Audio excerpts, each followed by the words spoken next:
से गुफ्तगू करते हैं। जिब्रान, आपकी नज़र में जो बातें कहीं कहीं सेक्रेटरी दाखिला की जानिब से और वजारत दाखिला की जानिब से रिपोर्ट में कि ट्विटर एक थ्रेट है, ख़तरा है हमारी अमन अमान की सूरत हाल को, मिस इन्फॉर्मेशन, डिस इन्फॉर्मेशन।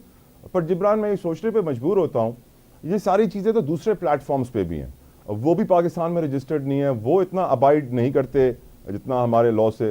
तो क्या वजह है कि ट्विटर को ही टारगेट किया गया, और व्हाट इज़ योर ओपिनियन? क्या आप समझते हैं सही कहा जा रहा है, सही टारगेट किया जा रहा है या नहीं?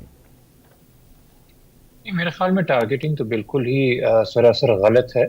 सेंसरशिप का कोई जवाब पैदा नहीं होता, खास तौर पे जब आपका मकसद पॉलिटिकल डिसेंट को दबाना हो। क्योंकि जब ये बात की जा रही है और ये दावे किए जा रहे हैं कि जी ट्विटर से या एक्स से मुल्क को खतरा लाहक है या वहाँ पे ऐसा कंटेंट है, तो यकीनी तौर के ऊपर देखिए जो कवानीन है पाकिस्तान के, जिसके तहत आप इस हद तक जा सकेंगे किसी सोशल मीडिया कंपनी या प्लेटफॉर्म को सिरे से बैन कर दें, वो 2021 के हमारे रूल्स हैं पैका के तहत। Removal of online unlawful removal and blocking of online unlawful content rules 2021, जिसमें बकायदा एक मैकेनिज्म दिया हुआ है। और उस मैकेनिज्म के अंदर बड़ा जरूरी है वो कंप्लेनेंट जो है, बेशक वो रियासत खुद क्यों ना हो, कि आइडेंटिफाई किया जाए, यूआरएल्स आइडेंटिफाई किए जाएं, वो कंटेंट आइडेंटिफाई किया जाए जिसको आप कह रहे हैं, जिसके हवाले से आप सोशल मीडिया कंपनी से शिकायत कर रहे हैं कि जी आपके प्लेटफॉर्म पे ये कंटेंट है, और उनको मौका दिया जाए उसको रिमूव करने का। और अगर वो रिमूव ना करें तो फिर उनको शोकॉज किया जाता है, और अगर वो शोकॉज का भी जवाब ना दें तब आप ये एक इंतहाई कदम उठाते हैं कि आप बैन कर देते हैं एक्स को। तो ऐसी तो कोई कार्रवाई एक्सरसाइज की नहीं है। हमें मेरे ख्याल में इस आदत से बाहर निकलना होगा कि जहां पे भी हसास इदारों का, ये इंटेलिजेंस एजेंसीज का नाम आ जाए और उनकी रिपोर्ट का नाम आ जाए, हम अपनी आंखें मूंद लें और मुंह दूसरी तरफ कर लें और बोलें कि जी आप ही सारे मामला बेहतर समझते हैं, हमें तो किसी चीज की समझ बूझ नहीं है। इसी तरह के रिमार्क्स आज मोअज़्ज़ज़ chief justice Sindh high court ने भी दिए, जो वकला पेश हो रहे थे इंटीरियर मिनिस्ट्री की जानिब से, कि यूं लगता है कि कुछ ही अफराद मुल्क में नेशनल इंटरेस्ट समझते हैं, और हम हमसे मुराद अदलिया थी ऑफ कोर्स, नहीं समझते कि नेशनल इंटरेस्ट क्या है। इसलिए आप लोग बगैर कानून के ऊपर अमल दरामद किए हुए और मैकेनिज्म को फॉलो किए हुए फैसले दे देते हैं।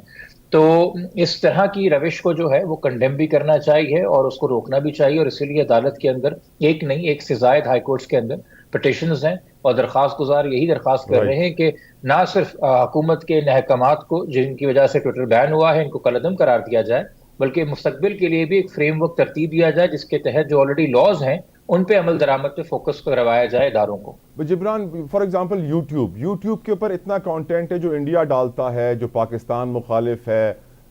नेटफ्लिक्स के ऊपर मूवीज आती हैं पाकिस्तान मुखालिफ, प्रोपेगेंडा बेस्ड, इतना कंटेंट है इतने सारे प्लेटफॉर्म्स पे। सिर्फ ट्विटर को ही बंद करना इज द सोल्यूशन? पर सबको बंद ही कर देना चाहिए? मेरे ख्याल में ट्विटर पे जिस तरह का मुकालना होता है उस तरह का मुकालना बाकी सोशल मीडिया प्लेटफॉर्म्स पे नहीं नहीं है। है। यूट्यूब एक मोनोलॉग की तरह है, आपने मैंने वीलॉग बना लिया, एक ही आदमी बात कर रहा है या जो दो लोग वीडियो में है वही बात कर रहे हैं। और इसी तरीके से फेसबुक या इंस्टाग्राम है कि आपने अपनी तस्वीर या वीडियो या पोस्ट डाल दी और उसको किया जा रहा है।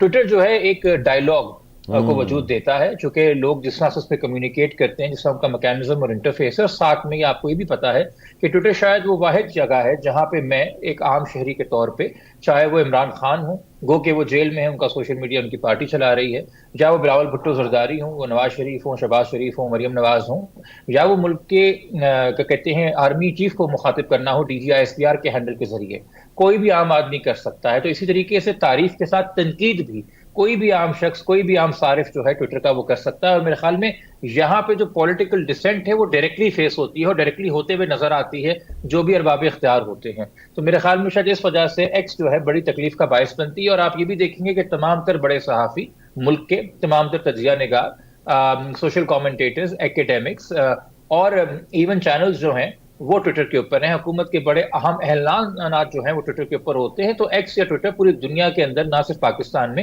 एक खास अहमियत इख्तियार कर गया है कि अमेरिका के सदर से लेके इसराइल के वजीर आजम तक, हमास के सरबराह से लेके भारत के सरबराह से लेके पाकिस्तान का, चीन का फॉरेन मिनिस्ट्री हो, तमाम तरह के पैगाम हमें सबसे पहले ट्विटर से ही पता चलते हैं। करेक्ट।